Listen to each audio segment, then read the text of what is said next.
Selamat siang pemirsa, Anda masih bersama kami di Kabar Siang di Lokasi bersama saya Gina Vita. Bicara soal rapid test, ini memang banyak menuai kritikan dan juga pertanyaan dari sejumlah pihak. Kenapa?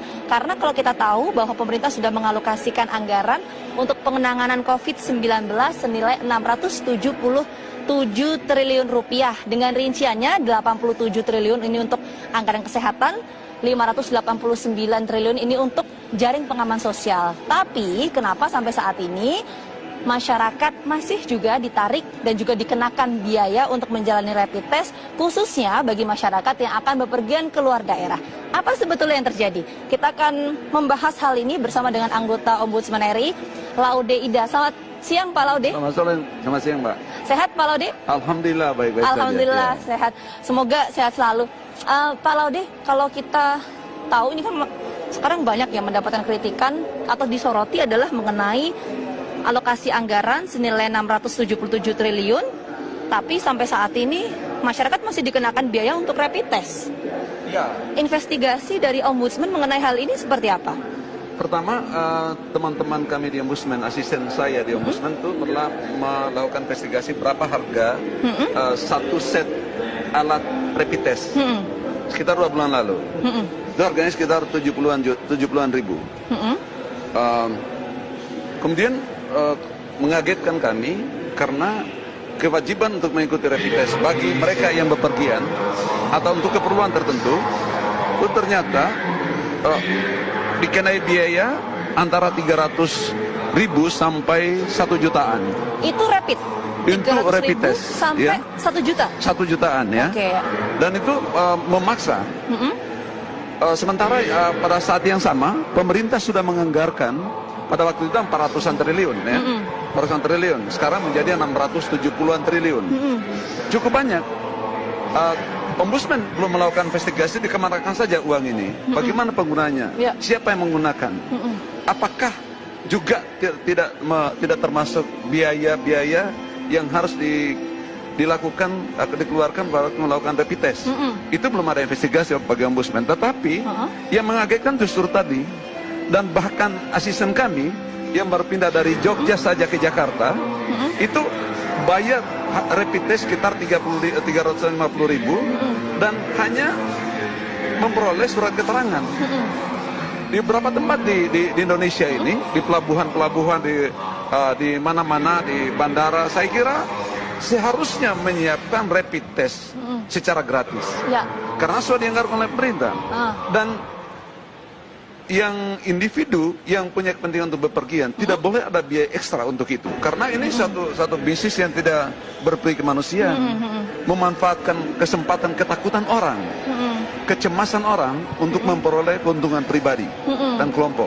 Dari mana ada indikasi keuntungan itu, bagaimana Pak? Tidak, ini harganya 70.000 bisa di-charge menjadi 1 jutaan. Oh, artinya awalnya itu 75.000 atau 70.000, terus kemudian naik jadi 300.000 begitu? Iya, bisa menjadi 1.500% keuntungannya. Kalau 100% berarti 150.000. Kalau sudah 1 jutaan berapa itu? Kan 1.500%. Harusnya yang mewajibkan rapid test itu menyiapkan alat rapid test dan tidak boleh berbayar, gratis gitu. Pak, jadi intinya kesimpulannya adalah kecurigaan dari Ombudsman RI adanya ladang bisnis ini karena ada kenaikan harga dari 75.000 menjadi 300.000 atau 400.000 begitu. Itu kenaikan harga itu yang utama. Kemudian kedua, kenapa ini semua ada fenomena kan menjadi kesana kemari, bahkan surat keterangan itu menjadi bisnis tersendiri. Surat keterangan kan hasilnya produknya surat keterangan, oh negatif, tidak reaktif gitu kan. Itu bisnis tersendiri kan sebetulnya. Jadi ini menjadi sesuatu yang sangat ironis. Bisnis tersendiri untuk siapa, Pak?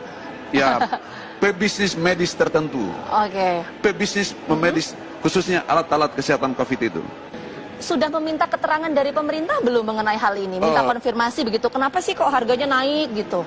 Belum, karena ini kan sebetulnya semula kami tidak kehendaki seperti itu, tidak menduga seperti itu. Dan ini baru marak akhir-akhir ini. Termasuk terus terang saya secara pribadi, termasuk ponakan saya mau balik Kendari ini minggu lalu, tes dulu dia 700.000. 700.000 dekat rumah. Jadi, wah, mulai saat itu saya bertanya, kenapa ini?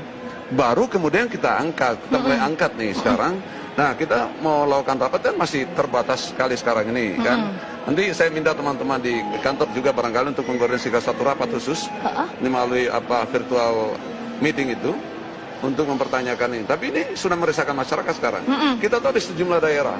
Kapan itu Pak akan melakukan rapat virtual dengan Ombudsman, pemerintah dan pihak-pihak terkait untuk kemudian mengkonfirmasi hal ini? Saya akan koordinasikan dengan itu keputusan pada tingkat pimpinan. Itu dia rekomendasi yang akan diberikan oleh Ombudsman untuk fenomena atau kejadian atau kritikan semacam ini seperti apa, Pak? Pertama, hentikan memperoleh keuntungan dari rakyat. Itu kan sekarang ini menyedot uang rakyat melalui pemaksaan kewajiban itu dalam situasi yang sangat menakutkan di wabah corona itu. Itu yang pertama. Hentikan kewajiban itu. Kemudian kalaupun ada kewajiban untuk rapid test, maka cukup mengganti biaya produksi rapid test itu. Biaya produksi rapid test itu sekali lagi hanya 70-an ribu tes. Boleh rapid test, boleh rapid test gratis.